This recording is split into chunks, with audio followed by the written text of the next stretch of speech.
Hi there, Stampers. It's Kathy Hamrick again from Country Road Stampers. I had a card on my blog last week that I've had several people ask for a demo on it, and it's not new. There are other demonstrators far better than me that have it out on the internet, but I decided since I was making 2 more this week that I would film one of those. So this is the one that I've made for my grandson for his 11th birthday, and while the other card I made, it's already gone and handed off to someone, so I can't show you it. It was pretty simple on the outside, but this one being for an 11-year-old, I thought I needed to make it just a little more whoopee on the outside.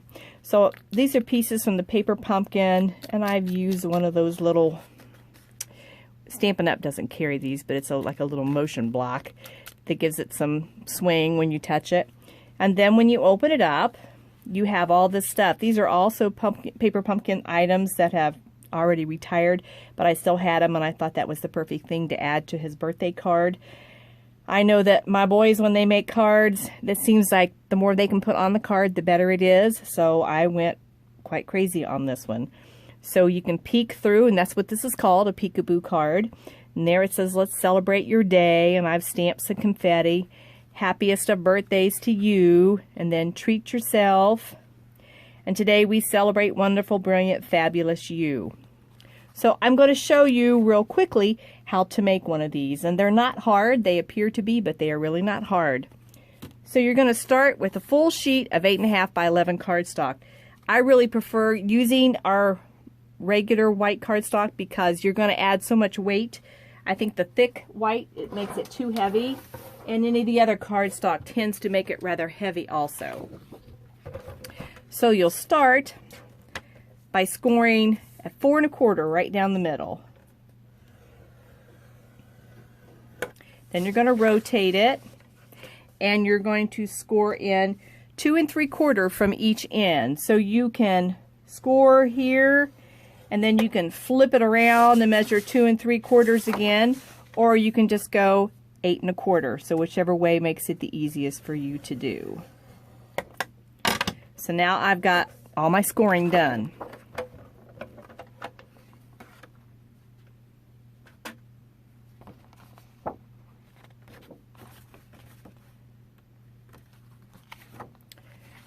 So you're going to fold on your score lines. I had to look for just a second. I thought I had done it wrong, but I didn't.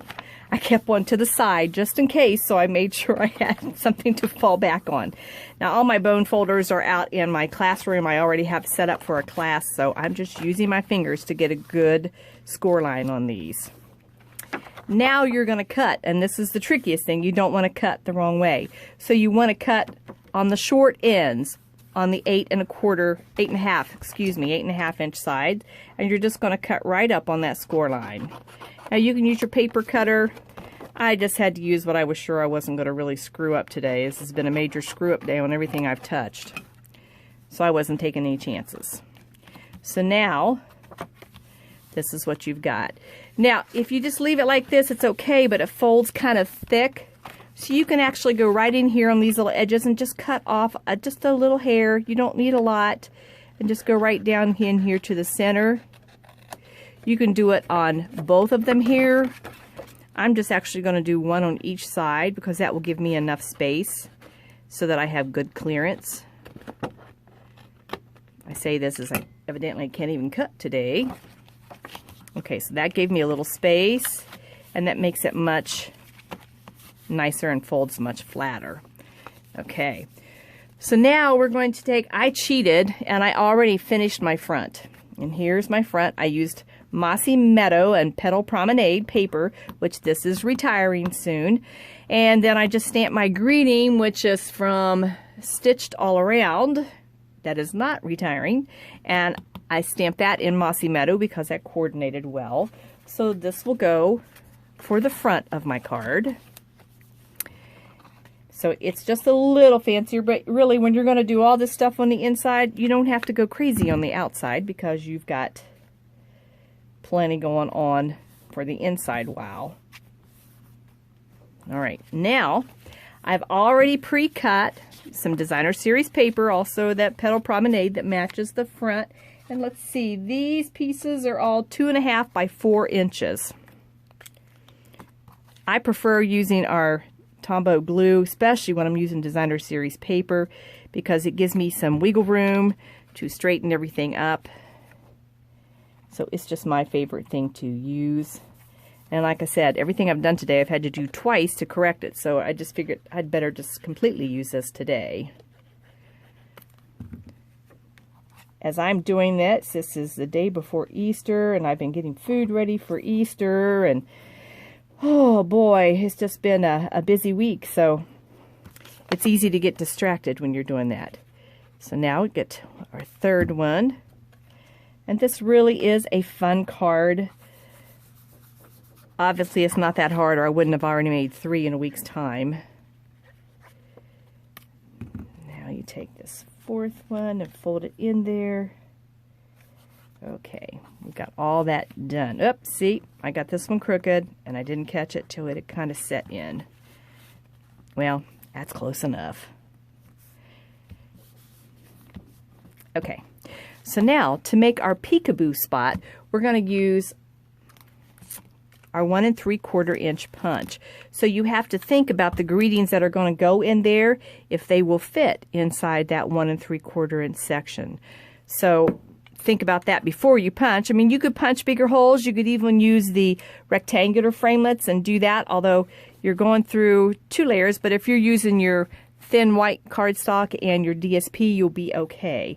So I'm going to do one up here in the upper left-hand corner and punch that out. Then I'm going to go down to the opposite corner and punch the second one out. All right. Now you can also cut layers like I did here, and I simply punched once with the starburst punch and then went back in and punched again with the 1 3/4, and that gave me that little edge. I'm not going to do that on this card I'm doing today. I'm just going to keep it more simple. Saves time. Now the next part that is tricky is actually making sure your greeting goes inside those circles. And that's why I like picking something that's small enough that I can stamp right through the front opening and not have to worry. So I'm just going down. So that was easy enough. Same thing for down here. The other greeting I used was, I can't read it backwards. Here we go. It says treat yourself, which I believe I have on the card that I made for Gideon there. We're just going to put that one right down. Okay, so now we got our 2 peekaboo parts.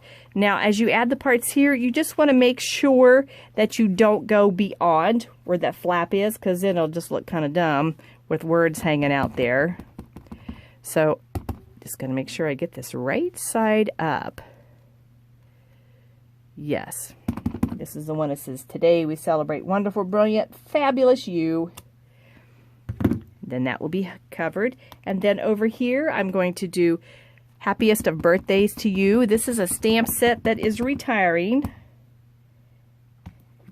As soon as I get it stamped, I'll show you what that is. There we go. So the greetings of treat yourself and today we celebrate wonderful, fabulous you, those all come from Picture Perfect Birthday, which is retiring.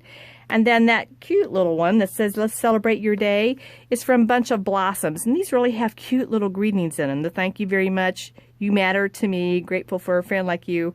I don't think I've used any of the flowers, but I've used several of the greetings in this stamp set. So Bunch of Blossoms, and that's retiring also. So now there you go. Nice and simple. See, I told you it wasn't hard at all. 8.5 by 11 whole piece of cardstock that you use. Okay, go try to make one yourself. They are really easy. Hope you enjoy it. Bye now.